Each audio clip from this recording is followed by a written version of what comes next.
How does Michigan compete when it comes to attracting businesses? Joining us right now is Mike Finney. He is the CEO of the Michigan Economic Development Corporation. Mike, thanks so much for joining us. We appreciate it. So how do we stack up? How does Michigan compete when it comes to the rest of the country? Well, the most important aspect of economic development, interestingly enough, is about talent.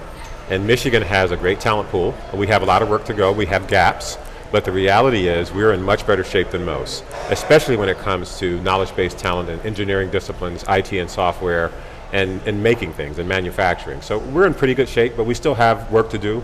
We still have to do things to encourage our academic institutions to focus on graduating more young people and doing things to help us keep those young people here in the state of Michigan. Mm-hmm. Mike, businesses also compete, or states also compete, on the basis of tax incentives and other incentives today. Governor Snyder changed the way that works in Michigan.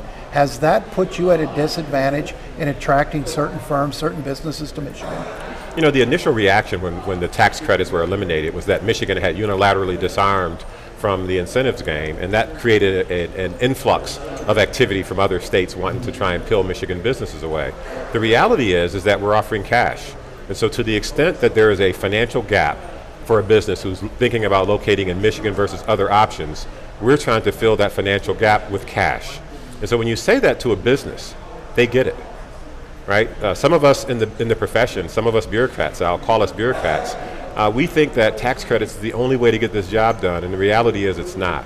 But even more important than the cash, it's other things that we do. Access to talent, and we help facilitate access to talent. That's the most important currency that businesses are looking for when they're making location decisions. We assist with business-to-business connections. And again, that's something that virtually no other state does in the way that we do. We have a program called Pure Michigan Business Connect. We will facilitate this year, in round numbers, between $1 and $1.5 billion of B2B activity. That's a real way to grow jobs and to help businesses grow in our state that doesn't involve giving away tax credits. Mike, we've only got about a minute left, but I want to ask, we had a controversial fight last year over right to work. It passed. It's now in effect in Michigan. What's the effect of that short term, and what do you expect long term? I mean, short term, it takes a while for any change to create momentum. Right, the experiences and the beliefs that folks have about Michigan haven't changed because we moved from being essentially where we were to being a right-to-work state. And so we have to now create experiences for businesses that are different. So we're in the process now of trying to create those experiences. We're meeting with business leaders, we're meeting with corporate location executives, and we're really trying to help them understand what the new Michigan is all about, and the fact that right to work is just one of many tools that we have that's available to help them as they decide on where to locate their business. All right, Mike Finney from the MEDC, thanks so much for joining us. We appreciate it. Thank you. Thanks, Mike. Well, we've been talking about business and economics, but there is just 5 days until Detroit's mayoral election. The final debate between Benny Napoleon and Mike Duggan was Tuesday night. So let's turn and talk about the election for just a couple of minutes here, gentlemen.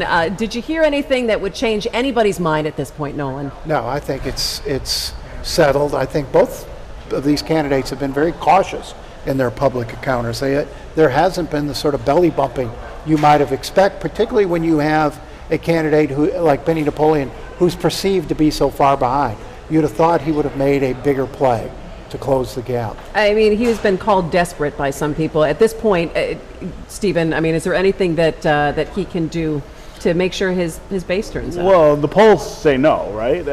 You're down 20, 24 points with a week or less than a week to go before the election. I think, you never want to say this with certainty, but he looks like he's got an uncommon drubbing coming at the polls on Tuesday.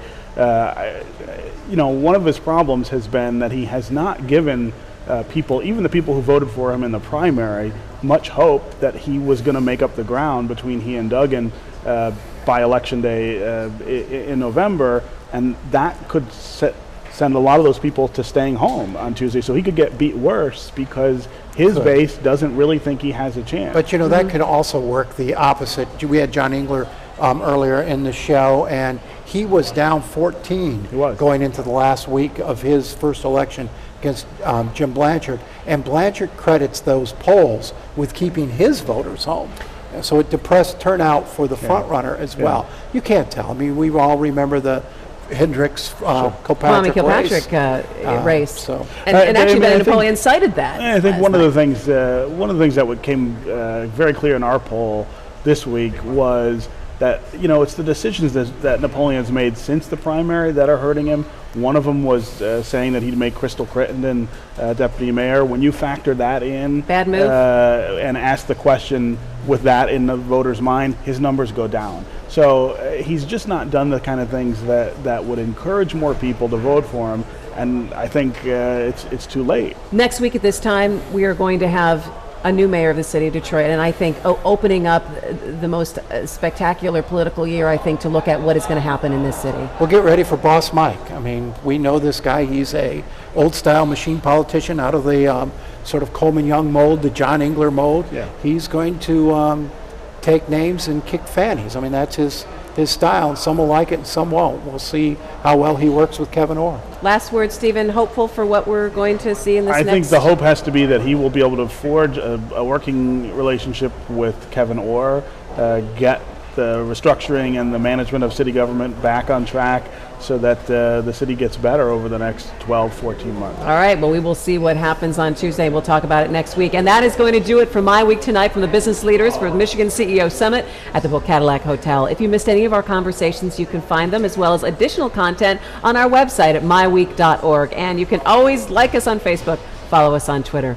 For all of us at Detroit Public TV, thanks so much for watching. We'll see you next week. Take care.